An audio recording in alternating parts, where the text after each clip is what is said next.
that cause you to be this inner critic, to be constantly aware, are actually pushing people away. What So, I think is interesting too is I've walked into a room after learning this and I thought, holy crap, I have mine telling me all the different reasons that I'm nervous about interacting with new people. And yeah. then every single individual in this room also has a default mode network. We all have the same hardware and they have their own family and cultural Yeah. conditioning and their own experiences that have given that inner critic all the data that it's using. And it's replaying to all of them. So this is why alcohol is such a huge part of our society, because Right. alcohol shuts down the functional connectivity of the DMN. So it suddenly makes you feel like, hey, I can just be in this room and hang out with people and have fun without worrying what people Ah. are thinking about me, worrying about how I look and all. And so it feels really good. I never give up. I never give up. I never give up. Hi guys, welcome back to Neff Inspiration, my show on YouTube and as a podcast with me, your host, Stefan Neff. Today I've got Betsy Holmberg with me. And Betsy and I have got a master in listening to our inner critic. Now she has taken it one step further because she has become a master of shutting this inner critic up. And I think that is so important because I dare to say that everyone has one. For some of us, we are so good that we can give it a name, the imposter syndrome, that we can give it actually really, some of us even give these voices certain names because they are so familiar. They're like friends, but friends who talk a lot of rubbish. So today we're going to talk about all these kind of inner critics and what we can do to understand where they come from and what we can do to actually quieten them down, put them in their place, and sometimes even let them shut up. So Betsy, welcome to my show. It's so good to be here, Stefan. Thank you. Oh my God, inner critics, that is such a bizarre topic because we are stipulating that there are voices in there that mean us harm. And in reality, I dare to say, an inner critic, there are actually voices that want to protect us, isn't it?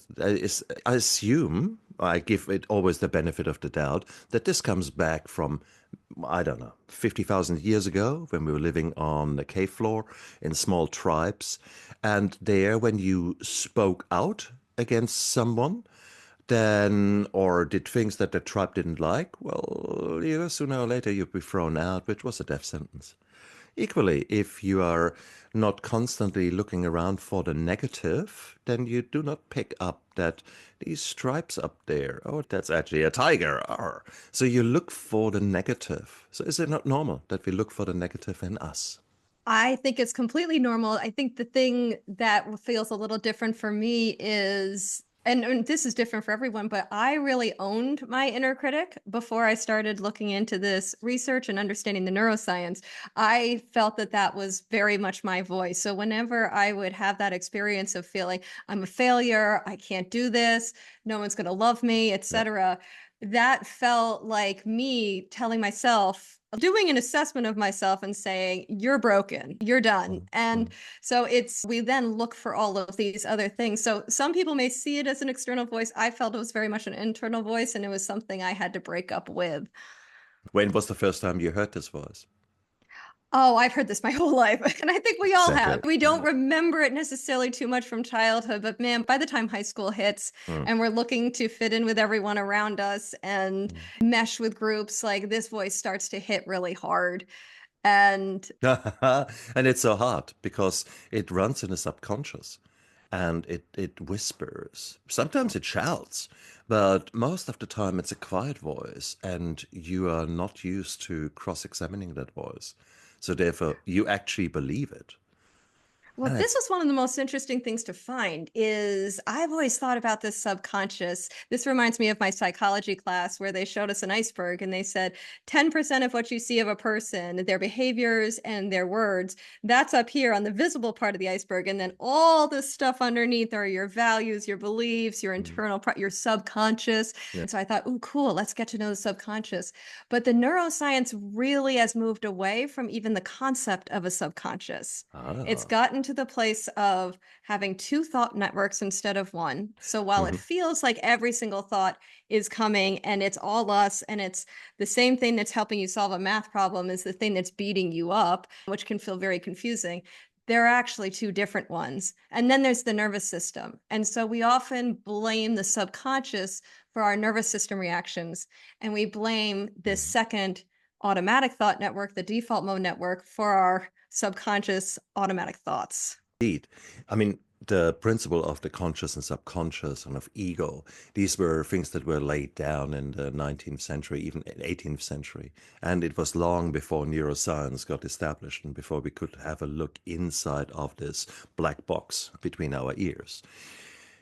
I think still the principles gave a lot of power to explain things. It allowed us to actually explain how we can hinder our own progress, how we can slow our own progress forward. So there was actually, it was very useful. But now we are coming up all with this new science data. Ultimately, when we look at it, then you can look at functional MRI and you can see certain things lighting up here and there. We can do animal experiments and see which kind of brain tissue is lighting up with certain neurochemicals, etc. So this is all the kind of really hardcore data.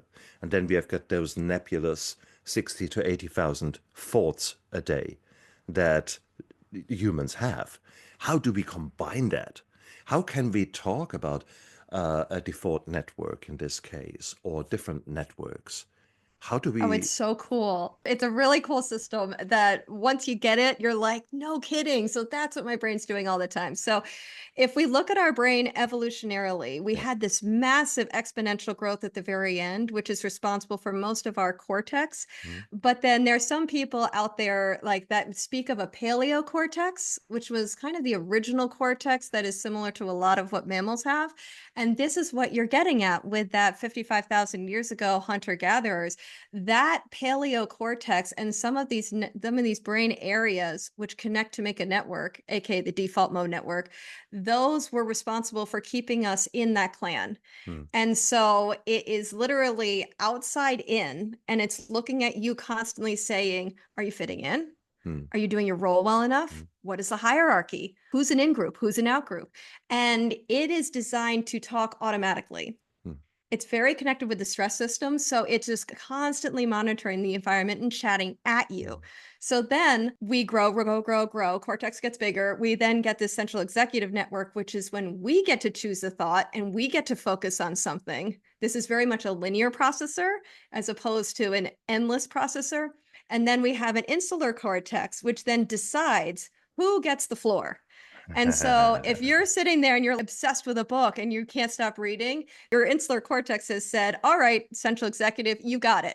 We've got nothing, no other problems here. But then as you're reading, if you're like, I really have to pee, or I really I'm hungry. As those thoughts start to creep up, that's it saying the default mode is starting to kick in and saying help. And so the default mode will take over whenever it needs to. So, I mean, looking at myself before I knew this stuff, I feel like 90% of the time was just me listening to the default mode. Yep. And then 10% of the time was when I actually chose what I wanted to think about.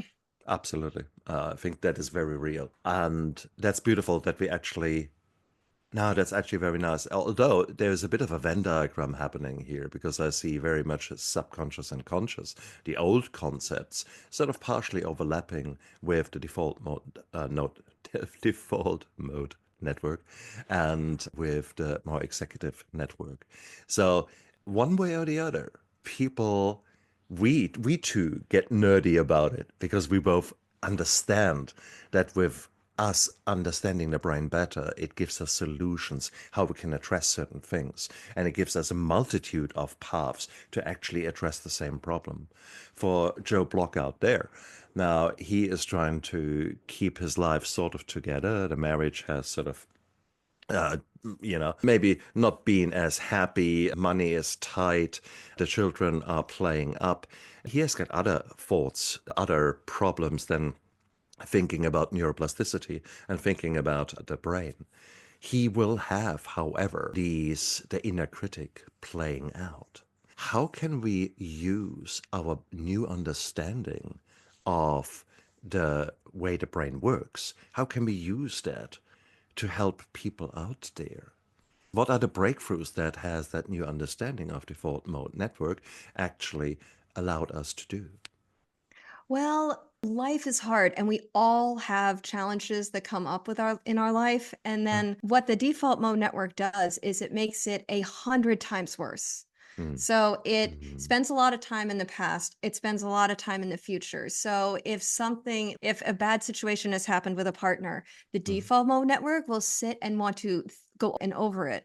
And oftentimes that kind of thinking is not productive and it's not supporting the relationship. If anything, Absolutely. it's making the person feeling more frustrated and more feeling like nothing can work. And so I feel like may have been evolutionary phenomenal way Mm. back then, Yeah. but for what our modern life is nowadays and all of the stressors we experience and everything, Yeah. it is really hindering us. It's not helping us because the more it beats us up, the more it makes us have low self-esteem, the harder it's going to make everything else in our world. And it's going to Absolutely. make it harder to address those problems. Absolutely. Oh, I couldn't agree more. It's lovely the way you explain it this way because it is such a problem. If you simply look at, for example, a relationship and you're walking into a room and you're walking into an environment and where, let's say, there is on purpose mingling of males and females, the things that, for example, a woman looks out for is that you're not hiding, that a certain posture, there's a smile. So they look out for humor and self-confidence. Now, when you're in fight and flight, you're doing exactly the opposite. For those of you watching or not watching, I've got my arms now protecting the inner core, basically my heart, by going into a boxer stance. Well, that's exactly what actually people who are into relationships are saying, no, no, no, no, no. You want to have absolutely everything clear. Just non-verbally, you're showing a very different availability, for example. So in the example of relationships, if you want to attract the opposite sex, then your subconscious behaviors that cause you to be this inner critic, to be constantly aware, are actually pushing people away. What So, I think is interesting too is I've walked into a room after learning this and I thought, holy crap, I have mine telling me all the different reasons that I'm nervous about interacting with new people. And yeah, then every single individual in this room also has a default mode network. We all have the same hardware and they have their own family and cultural conditioning and their own experiences that have given that inner critic all the data that it's using. And it's replaying to all of them. So this is why alcohol is such a huge part of our society because right. alcohol shuts down the functional connectivity of the DMN. So it suddenly makes you feel like, hey, I can just be in this room and hang out with people and have fun without worrying what people are thinking about me, worrying about how I look and all. And so it feels really good. The problem with it, then if you keep drinking, it's fascinating. You then actually, since the default mode network is shut down, you start to do things you wouldn't normally do because the default mode network is our behavior police. It keeps us in the clan. So you may say something that you wanted to keep a secret. You may do something you're like, that wasn't a great idea. And so then the next day it comes back on really loud because you're like, oh crap, what did I do last night? And then it just makes the default mode stronger. So like I get where, yeah, so that's where the cycle of addiction starts because then you're like, I need a drink to shut it up. And it's a social lubricant. And having that self-compassion and also having that other compassion of we are all stuck with this thing that is talking at us and criticizing us, it can actually make it feel a little gentler to be around other people because it's like, I know where this comes from and this is automatic. This is like, do you know those videos where people scare people on Instagram and then the person goes, and it's like so funny. That's what a scare reflex is. Well, this is another reflex. And we really need to stop listening to it. It's not helping us at all. Yeah. And seeing that in a crowd can make it feel a little less daunting. Indeed, indeed. And it's like looking into a mirror when you actually know what you're looking out for, these behavioral clues, and you see what someone else is doing, then you can actually read them, but also you get a reflection. You read yourself. And it's quite an amazing experience, isn't it? When we are growing in our, well, I guess emotional intelligence here, because that is what we're doing. We're exploring how are we functioning? Why are we doing what we are doing?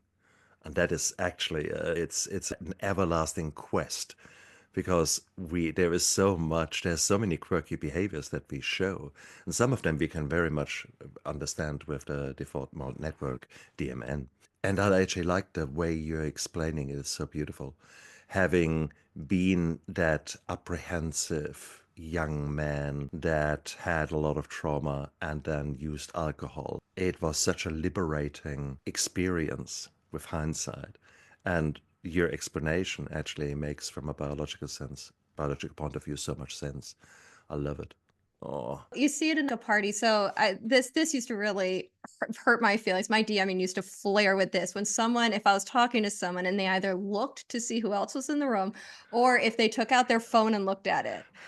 And I'd be like, oh, I'm not funny enough. I'm not I don't know. I'm not entertaining enough. I've got to keep it up. But then if you look back, you're like, that's just my default mode. Forget that. And they're probably looking at their phone because they're nervous and they're looking for something else to do. And so when we start to recognize we're all doing the best we can, it helps take the pressure off and us being so perfect all the time. that's interesting. As part of my PTSD, I always, even nowadays, despite the fact that virtually all my symptoms are well controlled and done with, I still prefer to sit with the back against the wall, knowing where the exits are, seeing everything. And even if especially towards the end of my marriage, I would go out with my wife, we would sit down and the door opens, someone comes in, automatically my eyes go from her to the door to assess the threat. And for me, that was situational awareness that was normal. She absolutely hated it. For her, it means that she was not important. For her, she had her own story playing out on repeat there. And with hindsight, I can see that. I didn't see it And that's then. her default mode. And Exactly. that is your situation. That is all of us being unique individuals. And we assign a lot of blame for activities that are out of control. You assessing that as situational awareness was 100% a nervous system thing. And yet she assigned accountability to you for it. And it's interesting how we do that. We mess up a lot of relationships when we assign blame for things that are kind of out of our control sometimes. And that brings us then back to, you need to change because you're in this relationship. If you want to be my partner, then you have to change. Can we actually change such deeply grounded patterns of behavior in the default mode network? Is there change possible? For people generally, if we step a little outside the default mode network for a second, I think the most important understanding for us is to understand why people are acting the way they are. And because there is typically a backstory associated with whatever that belief is, whether it's family conditioning, whether it's the nervous system has gotten inflexible due to trauma. There are things going on. And so the more we can understand each other without assigning anything, that is an unbelievable starting point. And often with validation of, oh, I get that that's what you went through. I get that that's why you do that. That validation can go really far in terms of helping the relationship, supporting the relationship as it is instead of making it conflictual. When it comes to the DMN, that is such a personal process. And it's actually, I almost think, a delightful process because you're finally looking at these things that have haunted you. So when I first started this, I was in the shower and I don't know, normal day. And I was thinking about my brother and my sister-in-law. And my sister-in-law went out on a flight and to help her friend with something. And my brother's taking care of the kids and they have a dog and they're married. And I'm just thinking like, wow, they really have it all together. And I hear my default mode go, well, that's because they have lives and you don't. Ooh. And normally I would have felt so sad. I would have gone and just watched a bunch of reality TV. I would have just holed myself up thinking, I'm depressed. I'm sad. I think everyone's better than me. And this was the first moment that I was like, oh, wait. That was my default mode. And it was just saying some crap, thinking that it got the right answer for what's going on. And like, I don't have to listen to this, that this isn't reality. Because I know reality. No, I've got a nice life. I've got a wonderful kid. I do. Their life is not that compared to mine. And it was so liberating to not watch my whole body go into the cascade of depressive emotions and physical sensations. I didn't have to go there. I could actually shut it out and just say, ha, caught ya. Nice try. Not today. Interesting. I think that is the power that we have got, that I call it cross-examination, but ultimately you just stopped for a moment there. You took time to give attention to that thought, because often these things, they're running subconscious. How do you, okay, if we don't want to call it subconscious anymore, how? Automatic. Fine, different word. I like it. Which makes it even more separate from you. It's not your thought. It's as automatic as blinking is. It's automatic. True. I like that. I need to play with that to actually see what actually happens. Because when we take on new concepts like that, we actually, it makes sense for some things, for others, maybe not so much. But we are talking about ultimately a very abstract thing that is happening in all of us. And we are trying to describe it. We're trying to make sense of it. We're trying to give it meaning. And that is a process that is unique for each and every one of us. Each and every one of us has certain words that really mean a lot to them. And if we can find those words and then link it with what is happening, it makes a lot of sense to one person. So if we call it subconscious or if we call it automatic, it doesn't really matter. However, we can bring it home to those people who are suffering from that torrent, from that tsunami of negativity that is playing out in their head every day, that catastrophizing, that really deeply, often hurtful way that we talk about ourselves and talk to ourselves. This is a really important point, because think of it just like strength training and building muscle. So the more a network is used, the stronger it gets. And because these are either or network, if you're central executive working, your DMN is absolutely not. It's like a switch. And so the more time you spend in your DMN, the weaker your central executive is. And the weaker the connections are to the insular cortex, et cetera. And so what they show in the brain imaging is that if major depressive disorder, anxiety disorders, they all show a over functional connectivity within the default mode network, it has gotten really, really strong. And when it gets that strong, it becomes that much harder to turn it off. And so I felt this when I was in my divorce. I could not shut it down. And there are other things that cause it, which we can talk about as well. And so what I needed a few things. I needed medication. I found that an antidepressant really helps just tone the thoughts down for me. Everyone's different. The other thing I needed is I really needed connection, because the default mode, it's all about the clan. And so if you are getting messages from your clan of you're not correct, you're too different, you suck, whatever they are, it can lead to depression. It can even lead to suicidality. And it's that idea of, I don't fit. I see, my default mode sees I don't fit in this clan. Therefore, why don't I just get rid of myself?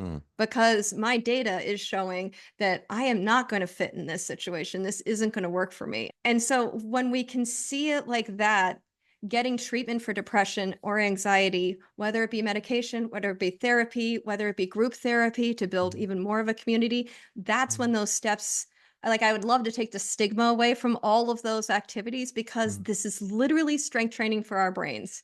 And the more we can strength train our CEN and weaken our DMN, then the less potent those thoughts will become. That's very powerful. The old adage that there are two wolves in your head, and one of positivity, one of negativity, and you have to feed the wolves, and it's all up to you which wolf you feed. And we see that. A similar example is when we are in recovery from an addiction. There are certain health behaviors that you can do and habits that you can support that are reliably pulling you away from a relapse, versus certain behaviors that are probably doing the opposite. And if we compare all the negative wolf and those things that get you closer to a relapse, that's all basically the same stuff. And I would say, taking the example of CEN and DMN, that we actually can find that out too. It's probably likely that if we have a highly processed food diet with sugar spikes left and right, that causes a lot of anxiety and a lot of upset within the body, that we have got chronic sleep deprivation, that raises cortisol levels, and that actually causes a lot of stress in our body. Again, that therefore strengthens the negative wolf. It Yes. brings us back to survival. After all, of the hierarchy of needs, when you actually look at that, and you've got fire, shelter, water, food as the sort of foundation of the hierarchy of needs. It's Well, that this fun. is what's wild is the connection of the DMN to the stress system. And so we see that it all starts with the amygdala, and the amygdala is always scanning around. What are my threats? What am I looking at? Yeah. And if it hears a little noise, it will say to the CEN, "Are we good here?" And then the CEN can say, "No, this is fine. I checked it out. I've used my focus. I checked it out. We're fine." But if the amygdala sees a code red, it then says, you're off, CEN. I'm done with you. We Yeah. don't need you. Your higher order processing, just like digestion, just like reproduction, you're off. And the one area we keep is our DMN. Yeah. So we know it's part of our stress system and are part of our survival system because it's part of that survival network. And you mentioned sleep too. Sleep is such a killer. So the falling to sleep process, the DMN has to uncouple. That's a critical stage. And if the DMN, so those little areas that make up the network, they have to stop talking to each other. And if they keep talking to each other, which happens to so many of us, then it will inhibit us from falling asleep. So that's why you get those racing thoughts at night. And without it, we need that in order to clear out all of our everything that's going on in our brain. And they show that people who are sleep deprived have less CEN activity than people who are not sleep deprived. So we again lose our ability to use our CEN, and we're stuck with the DMN. So when I first learned all this, I was like, I'm going to be a monk. I'm going to be walking around the grocery store on cloud nine. This is the coolest thing I've ever learned. I'm enlightened. And then I got Right. one bad night's sleep, and Yes. suddenly my DMN was roaring back up again. And I thought, oh crap, why can't I turn it off now? So I had to, in my book, I had to look into all of those situations to say, we are stuck with this, but the more we know about it, then the less it can control our lives. Exactly. And again, there are many, many teachers out there, but many of these teachers only look at one aspect. For example, someone who has had a career in military, they will look at that, oh, you need more physical training. You need more exercise because exercise is so good at reducing our anxiety, and strength training is so good at making us more resilient, etc. Exercise. And nutritionists will say, no, exercise, that's quite nice, but we need to nutrition. And they are all right, but they have maybe too much an emphasis on one thing. I think we have got a unique possibility, a unique privilege of having multiple approaches, multiple routes of attack to this problem. And I think by us paying a little bit of attention here, there, in all the pillars and that sustain us, that gives us the power. And therefore, it is not becoming this kind of 1st of January, we change everything. Or in your case, I'm going to now be in lotus pose, floating through the veggie aisle. No, but it does mean to say that you actually might choose to listen to some meditation music and calm your mind down. That you actually make sure that you're eating protein-rich and whole food, that you're hydrating over the day. One thing with that, though, is the DMN underlies all of it. So you can take, sure, exercise. It has been shown to be as effective as antidepressants in treating depression. That's amazing.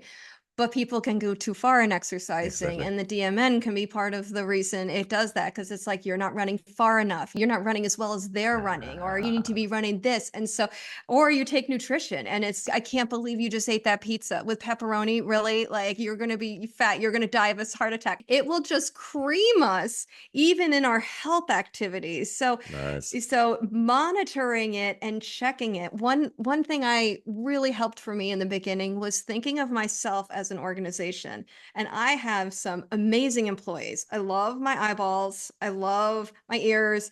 I love my CEN. But my DMN is sitting in the CEO's office and it's complaining about how it never gets any appreciation and all of the office politics and everything. And because it won't shut up, I can't get anything done. And so it's my job to actually say, you got to go to your cubicle, get out of here, because it's taking away all my productivity and all my ability to do other things. And so Exactly. whatever frame works for people to say, oh, that's whining and complaining again, probably my DMN, I got to get rid of it. But how do we do that?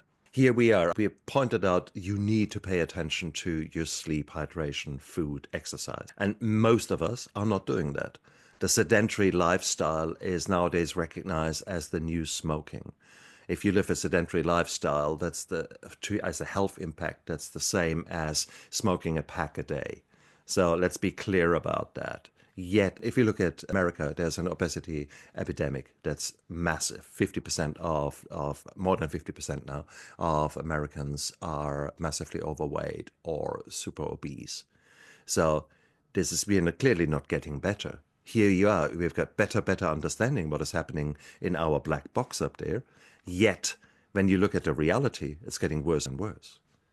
How do we address that? How do we address the health version of this? A lot like I can only speak for the brain side of it, which is that some of us, when we hear those negative thoughts, when we hear that inner critic, we want to soothe ourselves. And so our instinct is to get on the couch with a pint of ice cream and try to self-soothe, and understanding this and shifting it and having this awareness of it's not me feeling unbroken. It's this thought network that's looked at my experiences and how I grew up and the messages I heard from everyone else, and then parroting the worst crap back to me. And that we can maybe not need to self-soothe as much. If we really want to stop the DMN, there are a few different things we can do. So there's labeling it like I did. Aha, there's my DMN. Got it. There is ignoring, which often helps when we're exhausted and stuff, is you hear it going on, but you stop caring about it. You stop believing it. So I liken this to one day, it was a long time ago, I made my brother watch an hour of Keeping Up with the Kardashians. And he looked at me at the end of it and he goes, I want my hour back, Betsy. Exactly. What the hell? I want it back. And like, I knew when a TV is on in the background and you just hear it, but you tune it out. That's ignoring. It's people that live in New York City. They've tuned out all the noise. That's ignoring. So when we start to recognize, oh, there it is, that clan system, and we can ignore, I find ignoring works better with men than women, which is interesting. Tend to like it. And then there's redirecting, which is, okay, so I see this is going on, and this won't be possible if we're really deep into depression or anxiety, or if we're super tired or stressed or emotional. But if you have some or if you're a little more balanced, let's say, redirection is choosing to focus on something else, aka engage the CEN. So it could be as simple as looking outside and just really examining what the color is of the sky. And if you get those thoughts to turn off, you're like, oh, I did it. I think that's worked for me, which is bizarre, is I'll hear it going and I'll say, wait, hold on. I don't have to be thinking right now. Like walking my dog.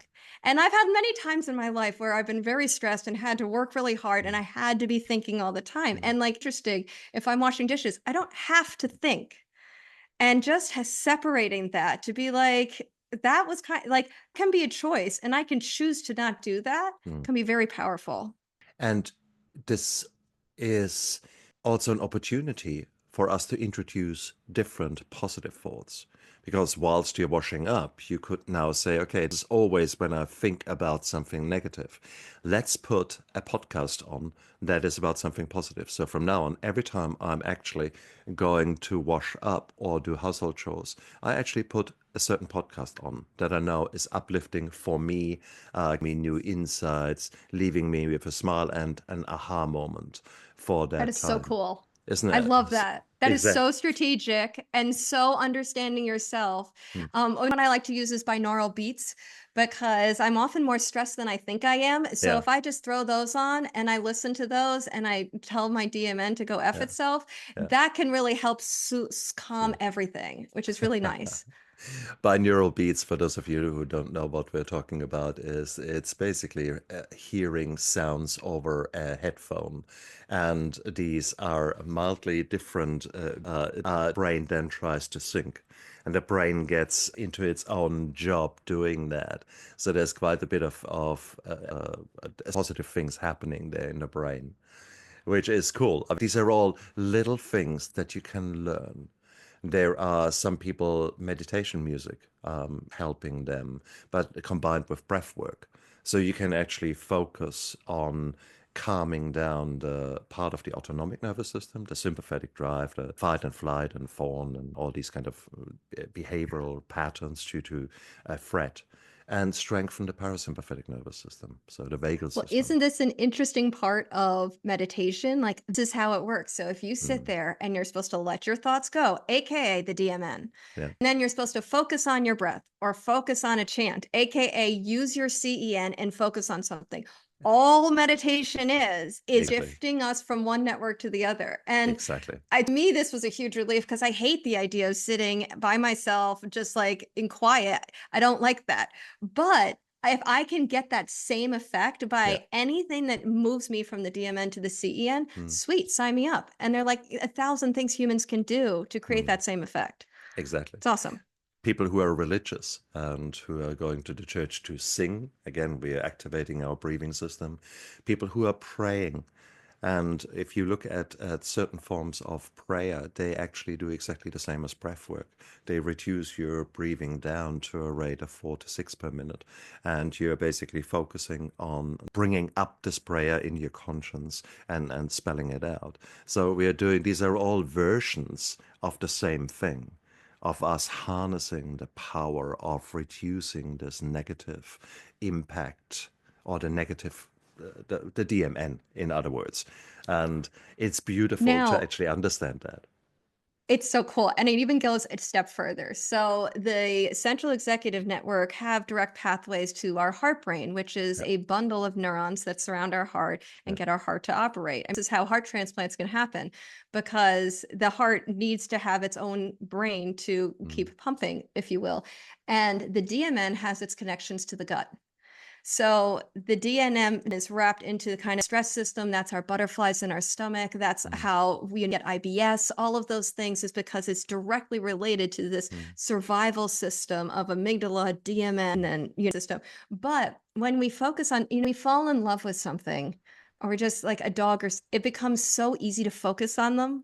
You know what I mean? It suddenly the inner critic's far away. We're completely focused on them. They've taken over our whole world. It is a profound CEN state that the inner critic isn't there. The inner critic only shows up once we've left this new relationship and we're by ourselves and we're like, oh my God, do they like me? Is this, wearing the right clothes? Is there anything I need to do? That's when it will start up. But what we love, it's very easy to focus on. That's why we go into flow states. Anything that produces love gets us there. And that's where gratitude works, because you're connecting to your CEN and your heart. And all of those kind of more positive-based practices can really, really help.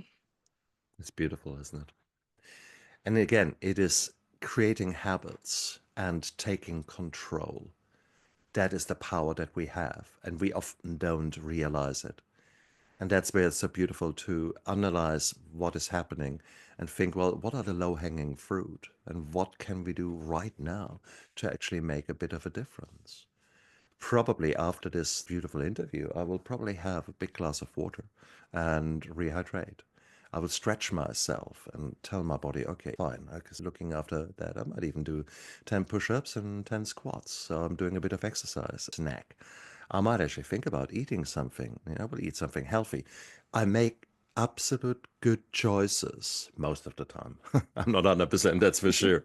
No one is.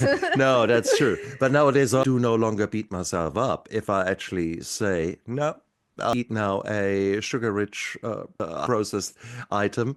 Okay, fine. Make the most out of it. Eat every morsel of it without regret. Okay, this is here now. This is something you think you want to do, then just do it and enjoy it for what it is. And then let's move on. And then later on, you can have a salad. And it's that kind of more self-compassion, the radical self-compassion that, again, comes into that. Radical self-compassion, I think it is calming again the DMN down. And it's, Absolutely.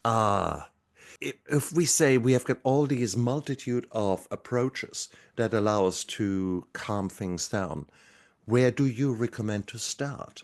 I recommend starting with just acknowledging it, Yeah. just catching it in the act, and understanding where its pain points are. Like, what is it really interested in? Almost like, making friends with this thing, but at least understanding this thing in your brain. Yeah. So it's either catching it when you hear it going and being like, what is it talking about? What is it yelling at me about? And seeing what it's upset with, because the more data you have on it, then the more you can look at it from a CEN perspective and say, well, this is hogwash. Something I walked through with my own thoughts were, how did this help people in the hunter-gatherer days? And it's like, well, that is, is ever going to love me again? Well, essentially, you have been kicked out of a clan. The most critical in our modern civilization, we're literally legally tied to this other person. And if you're left, you're like, wait, at work, my clan broke down. I have no clan in this scary world.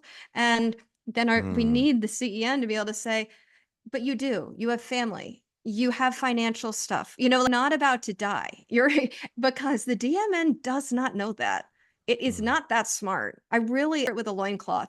It is really back there. So it's sitting there thinking you're dead. And no, there is all this other stuff. Like, modern is not based that way.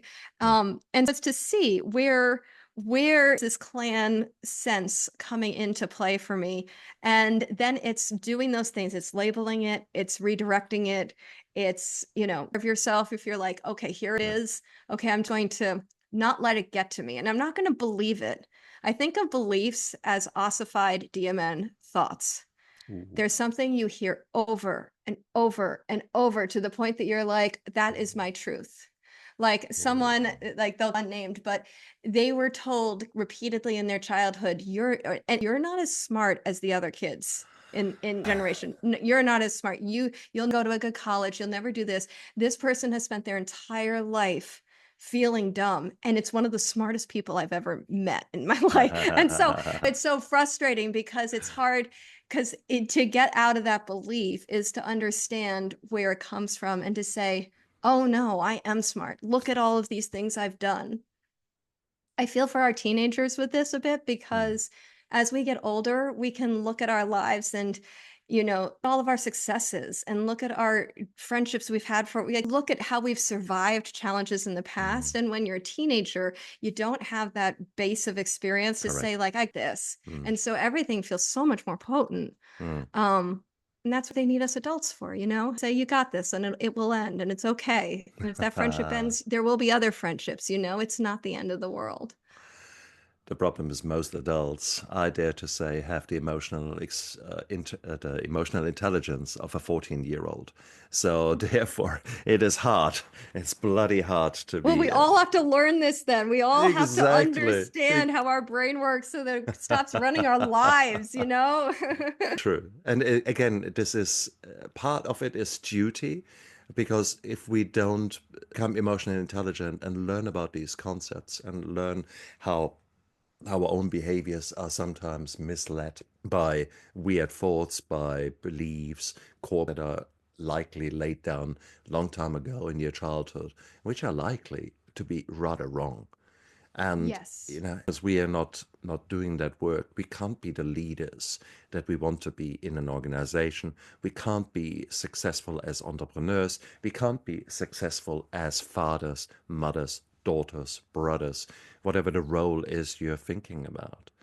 It is. But then there's the same place of like, if been down that road and we look at our experiences and we haven't been there, there's also having that self-compassion that we were doing the best we could in that Absolutely. situation. We literally our best. And then we see what the people around us need is they really need our CENs. They need our undivided attention and our focus and our love. Like it's attention that everyone needs more than anything. And the more we can shift into CEN land, then we can shift it for others. And it's having seen many stories of this, of like, people can be very forgiving because we all make mistakes. We all are human with this human hardware. No one is exempt.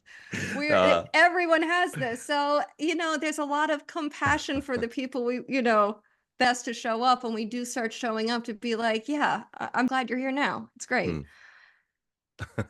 If we just learn to actually give that radical self-compassion, the compassion to others, we are often very good at. But, I think one of the things that you can judge that, especially as a woman, may I say, how do you respond to a compliment? If someone says, you're looking really good today, or, oh, I love that blouse on you, or that skirt on you. How do you respond to question. that? Isn't it? So, I'm interested in myself and more in the dynamics of it. So for men, the DMN, and I don't talk about this in the book, but I would love to study it more. The DMN is very hierarchical, and it's who's in the hierarchy, who's higher than me, who's lower than me, how do I get higher in the hierarchy? And it's structured. Whereas for women, it's way more about fitting in. So the second someone gives a compliment, a woman is much more likely to be like, oh, and I love your skirt. Your skirt is so pretty. We want to be equal. We want to be together. We want to be accepted.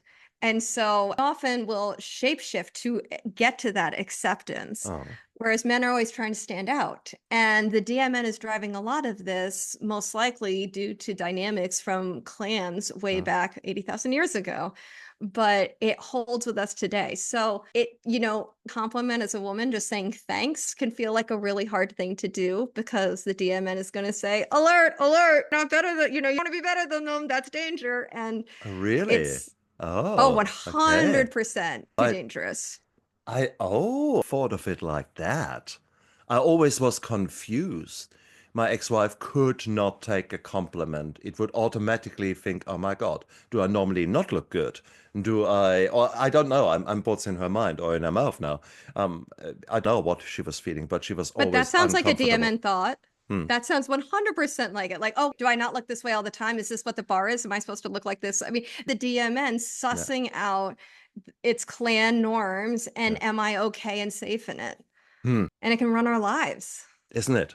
And therefore, it's so important that we have got these open discussions about it, that we actually understand that, because something like that, I don't think we've ever addressed. I think I've asked her several times, hey, I did really nice. You're gorgeous today. But I don't think we got a breakthrough there. And it was always a bit more an awkward moment when I made compliment as such.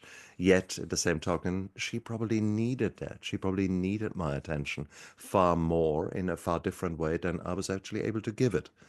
My knowledge of love languages and me giving her the right love language was probably non-existent. And so it's important. So there are multiple things here coming together. And I think what today's discussion shows us, that something that as simple as it from the outside appears, imposter syndrome and inner critic, we've heard it all. When they actually tease it apart and see how many influences there are, and how much it influences every single aspect of our life and how we show up in the various roles in our lives, it's blowing. But it only shows that it is such an integral part, this understanding. And once we start working with it, then we actually have got an opportunity to truly, truly change us. Not just cosmetic changes, putting some lipstick on the pig, but in reality, actually dealing with that pig and giving it a good scrub down. And suddenly the hogwash is really a hogwash. And you're actually feeling, you're actually a clean pig. And the pig might still be difficult. You might still be more prone to a certain way of thinking due to PTSD, due to maybe some neurochemical differences in you. Maybe there's some neurodivergence happening in you, that emotions are very difficult for you to understand because you're hardwired a bit different way. Maybe that, and all these things work together. Nevertheless, one way or the other, this is a problem or a challenge that affects all of us.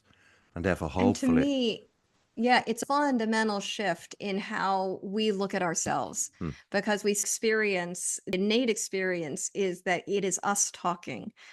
I can't do this. Yeah. This is too hard. It's so easy to own those thoughts and kind of wrong forever. And so then to see the actual evolution and origin of these networks, it's startling how much we have owned really Yeah. awful, terrible things. And we don't need to be owning it. We need to be managing it. We Yeah. need to see it and then get help if we've gone really far. If it's really bad, it's like it is time to reach out and do that with strength, knowing you are managing this hardware that you are Yeah. just stuck with. And you're not broken in any way. You know, I no love one's that. broken. No, but you can be a bit dented and damaged. I think if you go through life and you're not a bit broken, then I would say there is something wrong. Then you have I, been living in a cocoon. I think we all have got our scars, and but live with these scars and show them off with pride because we turned up for life and we had the trauma, we had the negative experiences, etc. But let's not make those things worse by believing some voices in your head, the inner critic, that is constantly reframing stories to a disastrous concept, disastrous degree. We do so much better. And I think your shows that. When is your book coming out? And what's the name of your book? Okay, it's June 1st and it's called Unkind Mind, and it's the neuroscience, and I don't remember the whole long Yeah. part of it, but just Unkind Mind, and it's the neuroscience of why women are so hard on themselves and Oh, how yeah. to shift that. So Is very it only excited. a book for women? It is not only a book for women, it is applicable to everyone, but it does go into those themes, which, Yeah. I was so fascinated as a guy that you were surprised by the fitting in, because for most women, they're like, oh, yes. So the themes are a little on the female side, Yeah. but man, this book is for everyone. Oh, absolutely. We've all got But DMNs. yeah, but also men are interested in females. So if you ever wanted to have a little bit better understanding of your significant other, then this book is for you. Okay, together with a book on self-compassion and together with a book on, let's start. This is your journey of emotional intelligence gathering. And the moment Yes. you understand it better and then apply just 1% of your day towards your relationship or towards whatever you think you need to do. 1% of your day is 15 minutes. Do you think you can do It's that? And I That's bet you really will. Yeah, exactly. So actually make this world a better place. But with that, we need to understand that we need to start with ourselves. So it is our journey that we need to take control of. And and once you actually start doing that, you will be an amazing new version of yourself. You will be a very different human. And I assure you that it is, I regret that I've only started this journey 10 years ago or so in earnest, because the amount of progress I've made is amazing. I feel I've only scratched the surface. So I'm actually, to talk to you today, I can't actually wait to read your book and can't wait to dive in there, despite the fact that I've got a reasonable understanding of it all. There will always be more that I can learn, and new insights will cause change in my behavior that probably makes me a more interesting person to interact with. Finding Mrs. Right, finding nukes to create wealth, etc. Whatever it is that is in your life, where your default network tells you, nah, you will never get that. You're beyond 50. You are unlovable. Come on, who are you to, etc., etc. Recognize guys? Yep, exactly. Many of us have a master in these thoughts. No, we can do better than believe those thoughts, therefore change our behaviors. You're an amazing woman. This was beautiful. Thank you so Betsy. much, Stefan. I'm so No, wonderful to be on here. no, This is great. absolutely. Hey guys, Betsy, if people want to know more about you, where can they find you? Absolutely. So you can go wherever books are sold and get Unkind Mind. It's available for order now. Yeah. And if they want to learn more about me, my website is betsyholmberg.com. And I'm on Instagram, though I'm pretty bad at it because social media and the DMN are best friends. So I'm Oh, still true. working on what that relationship is. So we'll see. Indeed. Guys, look down there into the description of the YouTube video and of the podcast because of all of Betsy's details are there. Don't be shy, honestly. Check her work out. Check my work out. There is so much help out there. If you're stuck in the darkness, just Don't believe it. Don't believe the thoughts that are constantly washing over you. But take action. Small, consistent baby steps. But take action. And you already did so by listening to this interview. So I congratulate you. So what's your next big step? And big step with that, I mean taking breath. And then doing just one step will be your big breakthrough. Cool. You guys out there, look after yourself, live with intention. And Betsy, you're an amazing woman. Thank you so much for being a guest on my show. Thank you. Bye. I never give up.